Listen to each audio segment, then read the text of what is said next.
I'm just going to review our lesson the other day on the songing of the spine, because that's so integral to our Tai Chi posture. This is a practice of visualization. So for those of you that have done the prayer hands with me, where we visualize the space between the joints in our hands, and then the end result was that our fingers were actually longer. They ended up being longer than the longer hand. And so we made a physiological change simply by visualizing. And I can't overemphasize, and I'm learning this even more on deeper levels myself as I move forward in my own practice. That we really need to turn off the taking action and trying to make something happen versus just visualizing it. And my best reference point for that is the songing of the hands. So if you haven't done that songing of the hands with me, maybe shoot me an email and I'll send you a link to that video, because it's an experience you need to have to realize that the power of the mind, and that we really don't have to take physical action. We just take this mental action. Now, growing on that, you really do need to have a pretty clear idea of your skeleton and what the vertebrae look like. Now, unfortunately, poor Tai Chi Tom is fused all the way. But if you go online maybe and do a search for discs, don't put in herniated discs, because I don't want that visualization in your mind. Just discs or vertebrae discs.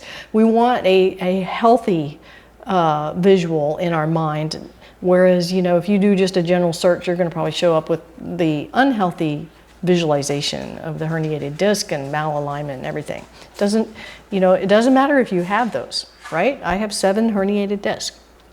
What we want to do is visualize that healthy spine, and more importantly, we want to visualize the space in between each vertebrae. Well, what resides between that space are these discs. And over time, as gravity takes hold and it has this effect on us, then that space gets smaller and smaller and smaller. And sometimes the effect of that is malalignment. Sometimes it's the too much pressure on the disc and it herniates the disc, or the disc ruptures, et cetera, et cetera. All those things can happen. But that doesn't mean you need surgery, and it doesn't mean that you're going to necessarily be in pain. They started to do some cross-section comparisons in physicians and research, and what they found was it was really surprising that there were lots of people walking around with herniated discs, or in their low back in particular, with no pain or symptoms. So that makes you think, right? So then they cannot figure out the difference between an individual who is incurring pain and is at the doctor's office and for whom they're recommending surgery, versus the one that has by MRI, looks exactly the same. Looks exactly the same in the MRI, but has no symptoms. So what's going on there? Don't know, right? But I truly believe that we have some empowerment over the effect of gravity on our system. And that empowerment is a visualization and Tai Chi or Qigong. And that creates a better environment for our spine. I mean, if I told you that if I boiled Tai Chi down to one word, it would be space. Creating, okay, 2 words, creating space. And when we create space, then the Qi can flow in that space. But just think about it from a biomechanical standpoint. If we're creating space between our disc or between our vertebrae, that's also creating a healthy environment for our back, isn't it? Okay, or your hand joints or your shoulder joint, or creating space in your mind to be open to other thoughts. To be open to other ways, other perceptions. So creating space, if that's what Tai Chi is about for me. But today we want to create space in our spine and between each vertebrae. So if you really are interested in it, then go online, get a very clear picture of what a healthy spine looks like. And then as you do the songing of the joints of the spine, really visualize or hold that visual image in your mind as we go through each vertebrae. And this is to happen Once you start to feel it, then you want to memorize the feeling so that we don't have to go through that visualization process every single time. That's just a means to an end. And the end is I'm sitting here and I'm feeling some strain on my low back, so now I just go to the feeling of song. And there it is. Okay, so we're practicing it so that we can kind of take a shortcut route to it. And I'm not thinking crown of my head over my tailbone, chin down, eyes forward, shoulders down, earlobes down, you know, the checklist of all that stuff. Once we start engaging the mind and trying to make it happen in that way, we're just cluttering it up and it's not effective. And so we want to first visualize, then tune into the feeling of it, and then start making a shortcut to the feeling of it. So when you learn a motor skill, this is my therapy background, but learning a motor skill goes through 3 processes. The first phase is the cognitive phase, and you can't bypass that. That's where our brain has to be involved, and I call that primary energy. We're using our primary energy. We're using a lot of mental effort, and if somebody tried to talk to you during that time, you know, forget it. With practice, you go through the second phase is the transitional phase, where you're starting to move out of the cognitive a little bit. You can maybe think about something else, and you start to sense and feel what it's like. And then the third phase is the automatic phase, and that's when you just go right into how it feels. And that's what I want for you for songing and for your Tai Chi posture. So right now, let's imagine and go through that songing of your spine.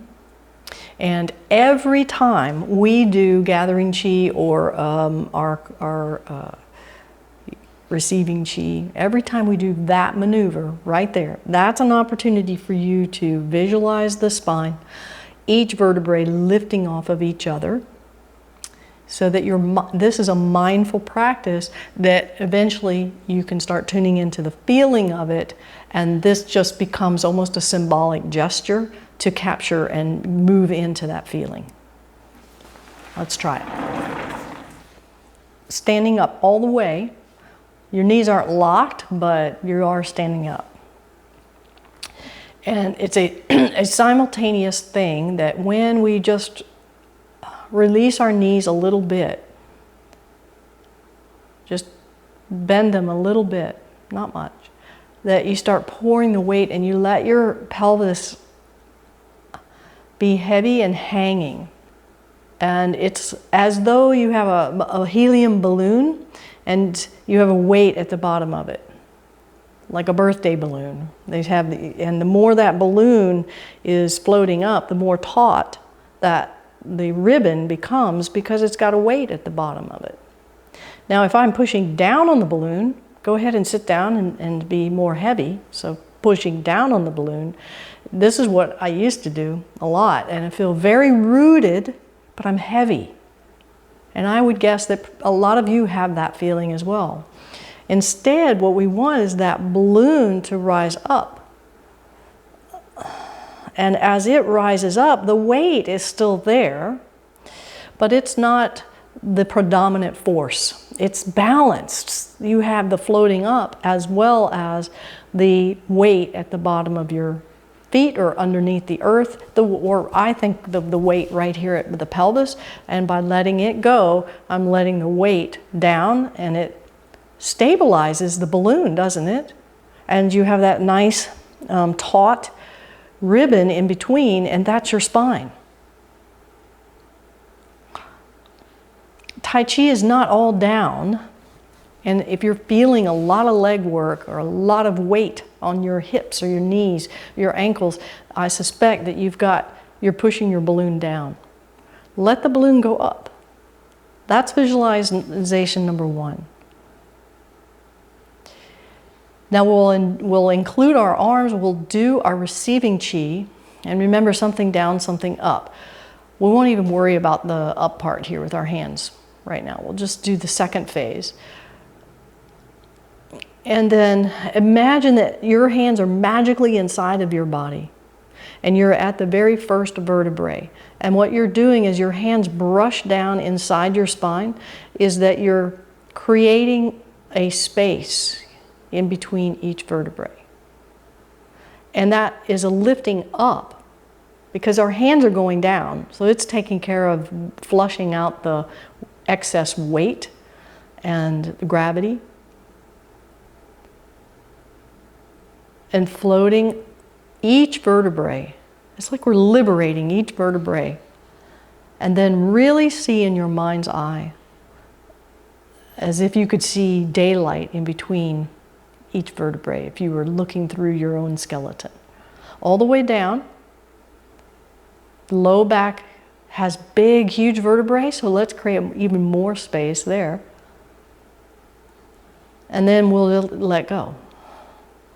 And then let your arms hang.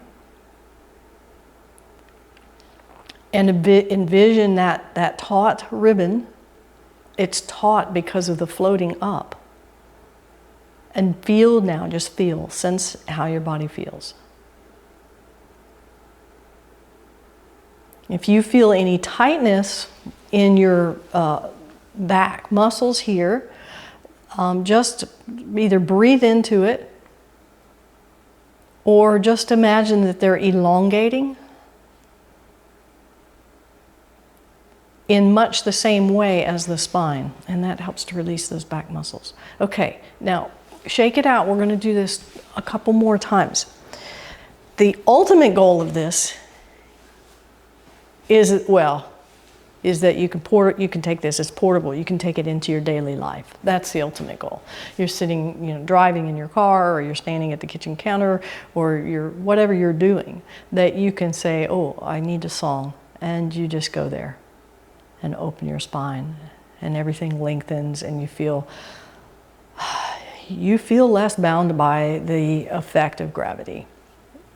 The second ultimate goal is that this feeling that you're hopefully getting will be infiltrated into your Tai Chi movements.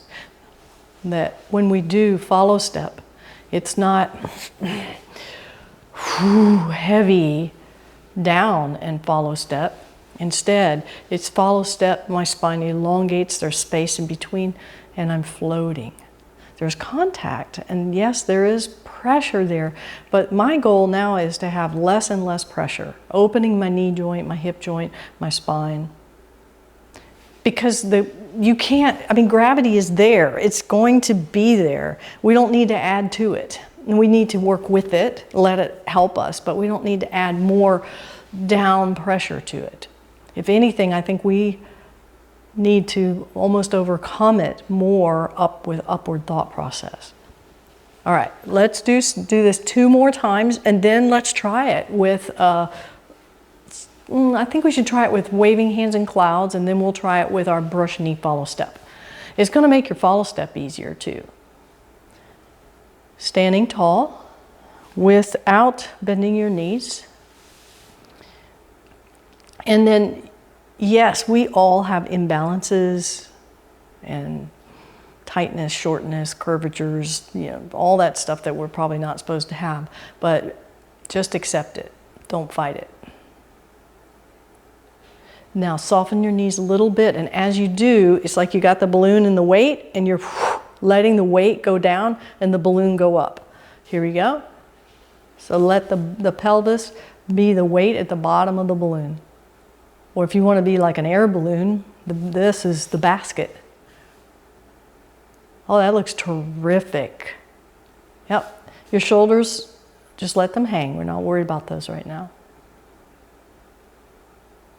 Okay? We won't worry about how our arms are coming up. If you want, they're being pushed up instead of you lifting them up. And bring them up so that you're at the level of the base of the skull or a little above it. And then as you move down, begin your visualization. A lifting up of the skull off of the first vertebrae. And then creating a space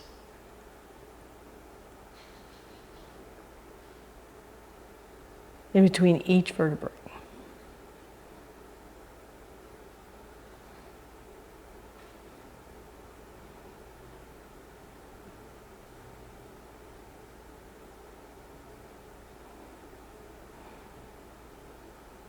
All the way down. And then about when I get to the dantian, I sort of remind myself to release that pelvis. Let it be the weight at the bottom of the balloon. Yeah.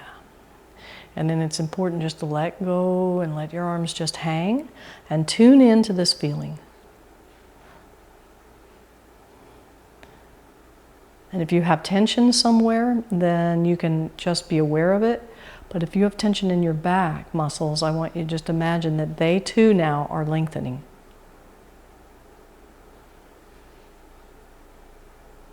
Very nice. Okay, shake it out a little bit. Now, if you're getting fatigued, if this is a challenge, a postural challenge to stand in one place that long, that's normal. This will get easier. All right, let's try one more a little faster now. Okay, so just stand in position. Soften your knees, let the weight down, and go for the feeling. Can you song your spine? Good. Elongate the back muscles. We'll come up, arms floating up for us. And then let gravity work for you here, for the arms to come down, and for every centimeter down, there's equal up. And that's represented in the spine. And imagine that your pelvis is just hanging. It's heavy, it's at the bottom of that balloon. And release. And tune into your body and imagine again songing the joints. And this feeling, hopefully you'll have a glimmer of it, or a glimpse of it rather. That's what we want. You can revisit that anytime. Okay? Shake it out.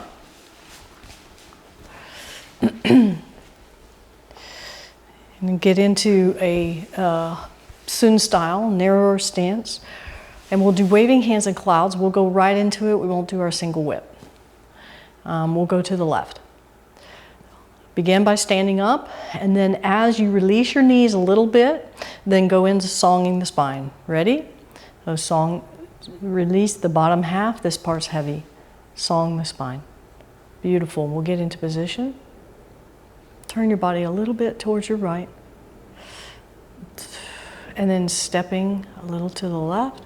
And then as you weight shift, rather than weight shifting heavy into the ground, I want you to song the spine up.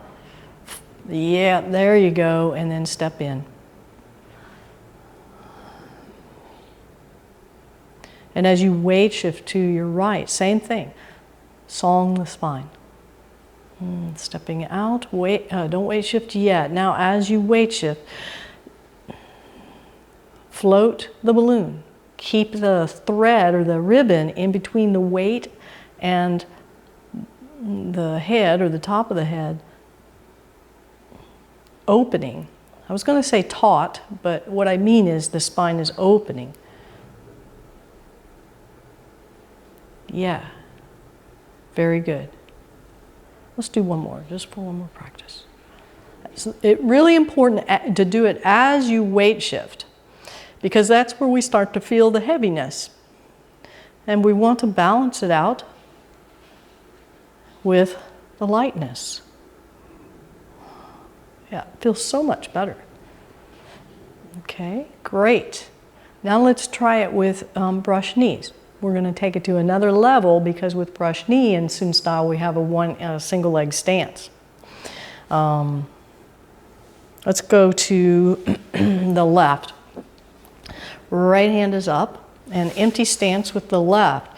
Already here, instead of sitting down or letting my hip pop out, or I'm imagining that it's kind of like you're sitting heavy in the chair, your sit bone's leaving an indentation in the chair, but you're also floating your spine, so you're sitting light in the chair.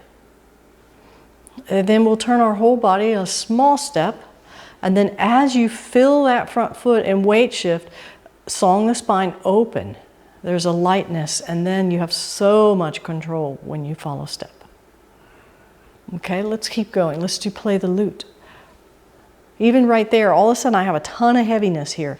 So I counteract it with lightness. Step back. As I weight shift to the right foot, I'm songing the spine. Turn. Okay, we'll continue. As you fill that front foot, there's an upward lightness and feel the front foot. Ooh, the lightness. Yeah, I think if you get even a glimpse of it, you'll start to realize how heavy you've been feeling. Release and let go as you weight shift back. Song the spine and forward. As you weight shift and fill this front leg, song the spine. And follow step. Now I'm getting tingling all up and down my back. And then we'll open. And I think now when we do our Sun style, when we do our open and close, I want you to use that opportunity to imagine that you're opening your spine. And guess what? When we close, we're going to open our spine even more. Or we could open our spine, and as we close, we could release our pelvis more, make it heavier, which in turn opens our spine. So we can give this open and close, since it happens a lot in our Sun style, we can give that open and close a calibration assignment. Memorize the feeling. Yeah, all of you, I know if you went and measured yourself right now, you will all have grown a half an inch.